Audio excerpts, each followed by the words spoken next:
شریعت کے نام سے یاد کیا جاتا ہے. اس کا اثر آپ دیکھیے. میں نے کل آپ کے سامنے کوفے کے چند حالات ذکر کیے تھے. وہ کوفہ کہ جہاں جناب مسلم کے دستہ مبارک پر 18,000 لوگوں نے بیعت کی تھی، لیکن ابن زیاد اللعین کے آنے کے بعد وہی تطمیع اور تحدید کے ذریعے جب جناب مسلم بن عقیل نماز عشاء پڑھ کے مسجد سے نکل رہے ہیں تو کوئی بھی ساتھ. جناب ہانی بن عروہ، تاریخ نے لکھا ہے جب یہ مرد آہن نکلتا تھا تو 12,000 مسلح افراد ان کے ساتھ ہوتے تھے، لیکن کیا کیا؟ تاریخ آپ کی نگاہوں کے سامنے ہے. جناب ہانی بن عروہ کو زنجیر میں جکڑ کر محلے کناسہ میں لے جا کے قتل کروا دیا. کہتے رہے کہاں ہے قبیلے ازد والے، لیکن کوئی نہ آیا. آپ ذرا اندازہ کیجئے میرے دوستو کوفے کا کیسا ماحول تھا. کتنا سکون مطلق، ایک دم خاموشی چھائی ہوئی تھی. اور بالخصوص اس لعین، اس گمراہ گورنر کی وجہ سے، جو خبیث گورنر آیا ہوا تھا بصرے سے، اتنی دہشت تھی، اتنا خوف تھا، کسی میں ہمت ہی نہیں تھی کہ اس کو کوئی کچھ کہہ دیتا. لیکن قسم بخدا اسی مجمع میں جہاں اس نے یہ کہا کہ کذاب ابن کذاب کو پروردگار نے قتل کیا، بیتنا کہنا تھا، پورا مجمع چھلک رہا تھا، کسی میں ہمت نہ ہوئی.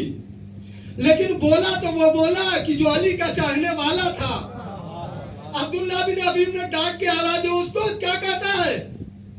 الکذاب انت بابوک، تو جھوٹا ہے، تیرا باپ جھوٹا ہے. صرف اتنا ہی نہیں، جس نے تجھے بنایا ہے وہ بھی جھوٹا ہے، اس کا باپ بھی جھوٹا ہے. آپ ذرا اندازہ کرو میرے دوستو، جہاں اتنا خوف و ہراس ہو کہ اس کی آواز اور اس کی آنکھوں میں کسی میں ہمت نہ ہو ڈال کے گفتگو کرے، آنکھوں میں آنکھیں ڈال کے.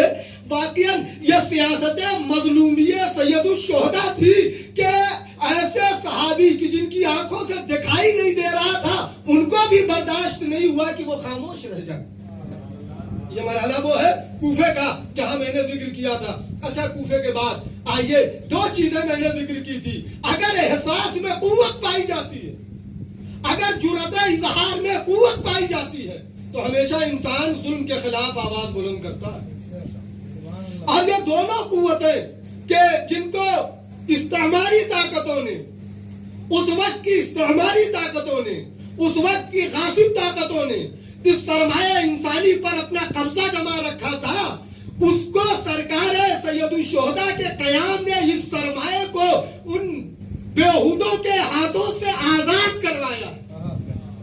اور آزاد کروانے کے بعد یہ سرمایہ انسانی انسانوں میں تقسیم ہوا، جس کے یہاں جتنی ظرفیت تھی، جتنی وسعت تھی، انہوں نے اسی سرمایہ الہی کو حاصل کر لیا ہے. اسی لیے کہا جاتا ہے جب اسیران اہل حرم کو لے جایا جا رہا تھا تو راستے میں بہت سے موارد ہیں، مقتل نے ذکر کیا ہے، جہاں کے لوگوں نے اپنے شہر کے دروازوں کو بند کر لیا. یہ کہا نہیں، ہم ان کمبختوں کو یہاں آنے. اب بالخصوص کہا جانا شام جانا ہے. دیکھیے شام کون سا ایریا ہے پتا؟ شام وہ علاقہ ہے کہ جو سن 13 ہجری میں مملکت اسلامی کا حصہ بنا، جہاں خلیفہ اول نے ابو سفیان کے دلارے یزید کبیر کو حاکم اور گورنر بنایا. اور 18 ہجری طاعون جب بیماری آئی تو یہ کمبخت بھی واصل جہنم ہو گیا. تو جب ابو سفیان کو خبر دی گئی، خلافت دوم میں یہ واقعہ ہے، خلافت دوم نے خبر دی ہے تو آئے ہیں تو بیٹا مرا ہے، کم از کم رونا چاہیے. آگے خلیفہ دوم سے پہلے یہ پوچھتے ہیں، یہ بتائیے کس کو حاکم بنا رہے ہیں. میں ایک تاریخ ہے، انشاءاللہ ایک موقع پر اس کو ذکر کروں گا. آج صرف اس بات کو ذکر کرتا ہوا آگے بڑھنا چاہتا ہوں کہ آپ کے بیٹے معاویہ کبیر کو، دیکھیے میں نے اس لیے لفظ دوستو استعمال کی ہے، دو معاویہ ہیں، دو یزید ہیں، دو یزید ہیں اور دو معاویہ ہیں. ایک ہے یزید کبیر، وہ ابو سفیان کا بڑا بیٹا. ایک ہے یزید صغیر جو نہایت ہی منحوس ہے، وہ ہے معاویہ کبیر کا منحوس بیٹا. دو ہیں معاویہ کبیر اور معاویہ صغیر. معاویہ کبیر وہی ہے کہ جو امیر شام ہے، اور معاویہ صغیر وہی ہے جو اسی یزید نحس کا بیٹا ہے. اتنی بات ذہن میں رکھ لیجئے. کتنے سال 42 تقریباً تاریخ نے لکھا 42 سال حکومت کی ہے اور کوئی وہاں گورنر نہیں گیا.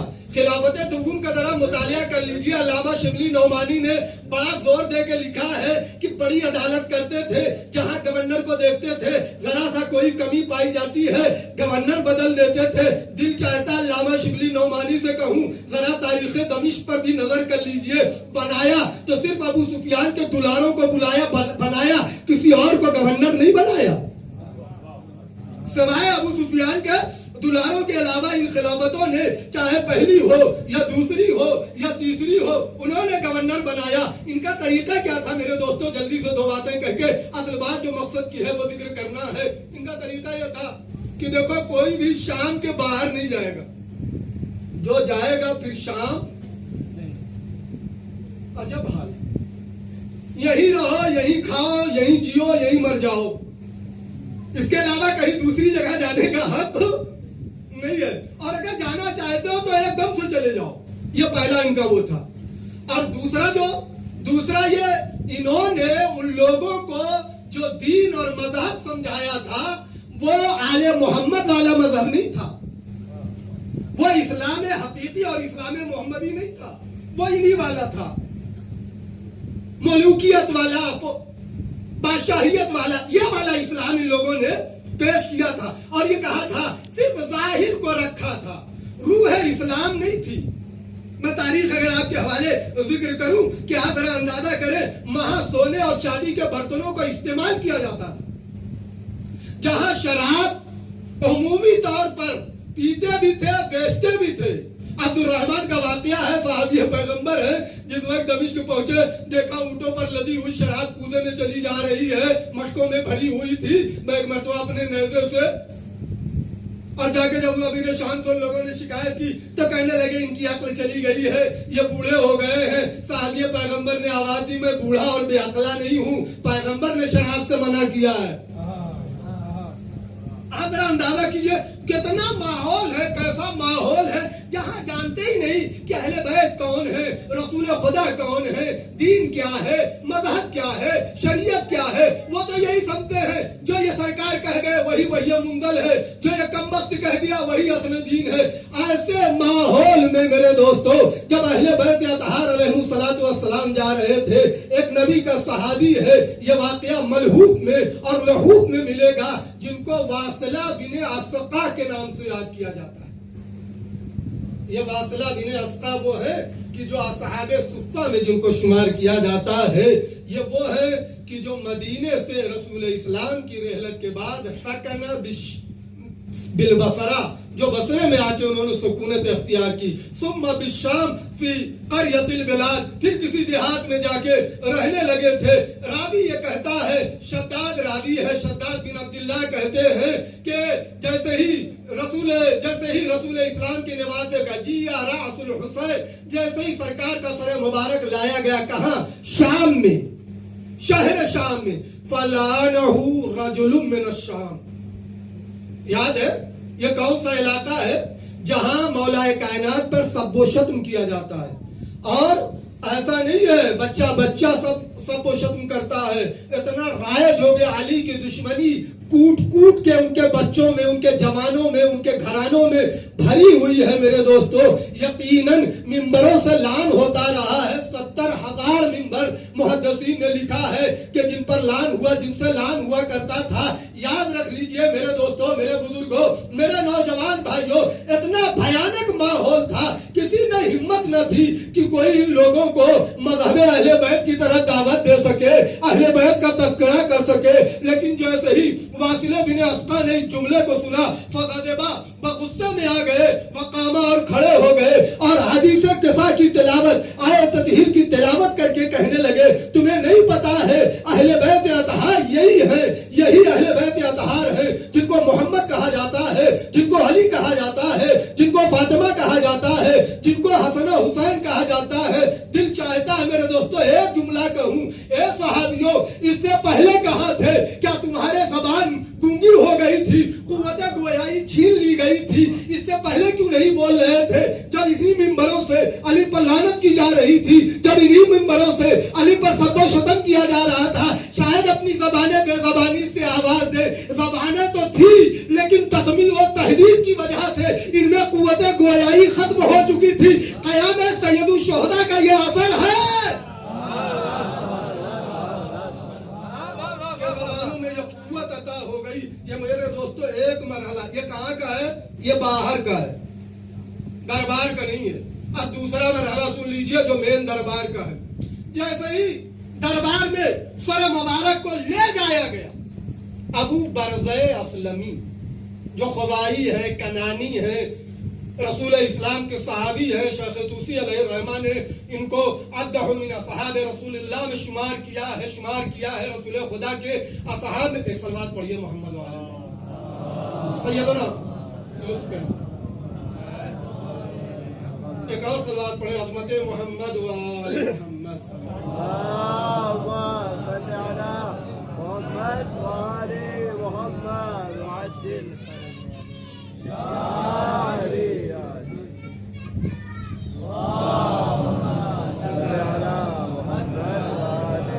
دوستوں میں خلل نہیں کرنا چاہ رہا ہوں، ادھر سے کہہ رہے ہیں کہ تھوڑا سا آگے بڑھائیے، لطف کیجئے تھوڑا سا۔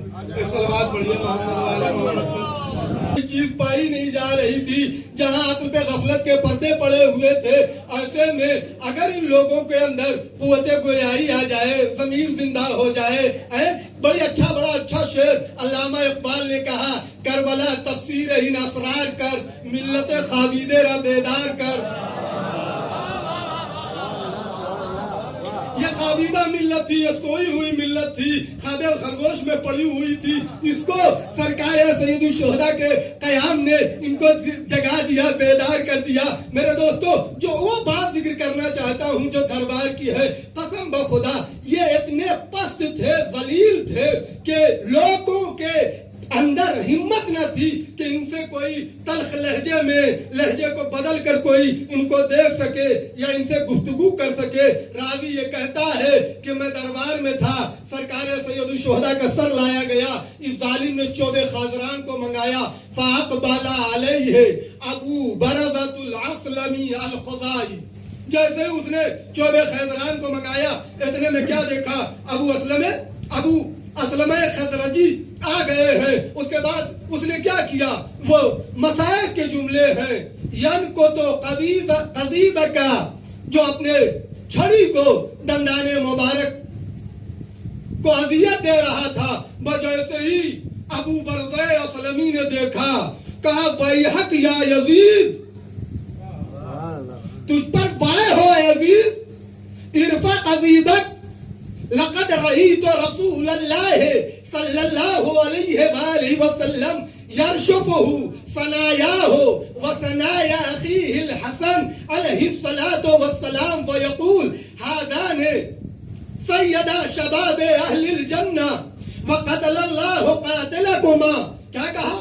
آپ اندازہ دیکھیے، لہجہ دیکھیے، کتنا بفرا ہوا صحابیت کا لہجہ ہے، کتنا جلال صحابیت میں آج پایا جاتا ہے، کتنی جرات اس صحابی میں پائی جاتی ہے۔ خبردار اپنی چھڑی کو وہاں سے ہٹا لے۔ میں نے خود سرکار کو دیکھا ہے کہ سرکار ان لمحہ مبارک کو، دندان مبارک کو بوسہ دیتے تھے اور بوسہ دینے کے بعد کہتے تھے یہ وہ ہیں جو جوانان جنت کے سردار ہیں۔ اس کے بعد کا جملہ دوستو بڑا خطرناک جملہ ہے کہ جو اس صحابی نے اس دربار یزید میں کہا ہے، قاتل اللہ قاتلکما، اللہ تم ان دونوں کے قاتل کو قتل کر دے۔ فغضب یزید کو غصہ آ گیا، وامر باخراجہ، اور حکم دیا اس کو نکال دو۔ کیوں غصہ آ گیا؟ یہ واحد ایک صحابی تھا کہ نہ بیٹے کو چھوڑا نہ باپ کو چھوڑا۔ خبردار یہ نہ سوچنا یہ وہ سیاست مظلومیت اور سرکار سید الشہداء کے یہ قیام کا وہ اثر ہے کہ جہاں بیداریاں آ جاتی ہیں۔ اس کے بعد اس نے حکم دیا کہ ان کو دربار سے نکالا جائے۔ فاخرج صحابہ، ان کو کھینچتے ہوئے لے گئے۔ یہ دو مورد۔ تیسرا جو موقع ہے کہ جو اس قیام سید الشہداء کے اثرات میں ہے، آپ ذرا سوچئے وہ شام جو اتنا سویا ہوا، اتنا خفتہ اور اتنا غفلت میں پڑا ہوا تھا، وہاں یہ چند لوگ بیدار ہو گئے؟ نہیں، یہ تو کم از کم کلمہ گو تھے، کالی کملی کا کلمہ پڑھتے تھے، رسول کو اپنا پیغمبر مانتے تھے، لیکن ایک ایسا شخص آیا ہے جسے لہوب نے لکھا ہے قد حضر ذات یوم رسول الملک الرومی، رسول الملک الرومی، بادشاہ روم کا قاصد اسی دن آیا ہوا تھا۔ جیسے ہی وہ آیا اور اس نے جیسے ہی یہ حالات دیکھے، اس نے آواز دی یا ملک العرب، یہ عرب کے بادشاہ، یہ بتاؤ یہ سر کس کا ہے؟ ایک مرتبہ یزید نے کہا مالکا ولہذا الراس، تجھے اس سے اور اس سر سے کیا مطلب ہے؟ اس نے کہا میرا دل یہ چاہتا ہے جب میں پلٹ کے جاؤں تو میرا جو بادشاہ ہے وہ پوچھے گا ماں رہی تھا تم نے وہاں کیا دیکھا، تو میں اس واقعے کو بیان کروں۔ سنو گے میرے دوستو، جیسے ہی یزید منحوس نے تعارف کرانا شروع کیا، وہ آپ جانتے ہیں میں اس کو چھوڑ دے رہا ہوں، اس نے کہا یہ حسین ہے، پوچھا کون حسین ہے؟ فاطمہ کے بیٹے ہیں۔ بس جیسے ہی اس نے سنا ایک جملہ کہا اُفٍ لک، آیا ہوا ہے قاصد بن کے، تنہا ہے بیچارہ، پتا ہے یہ ہمیشہ شراب کے نشے میں رہتا ہے، کم مروا دے، کوئی بھروسہ نہیں ہے، لیکن اس کے باوجود عجب لہجہ ہے قسم بخدا کا، اُفٍ لک، تجھ پر اف ہو کم بس، ما دینو اخذت من دینی، تیرے دین سے تو پست میں نے کوئی دین دیکھا ہی نہیں۔ دوستوں بات واضح ہو گئی، اس کا مطلب یہ ہے کہ جو قاتل انبیاء اور اولاد انبیاء ہیں ان کے دین کی کوئی حیثیت نہیں ہے، ان کو دین میں شمار نہ کیجیے۔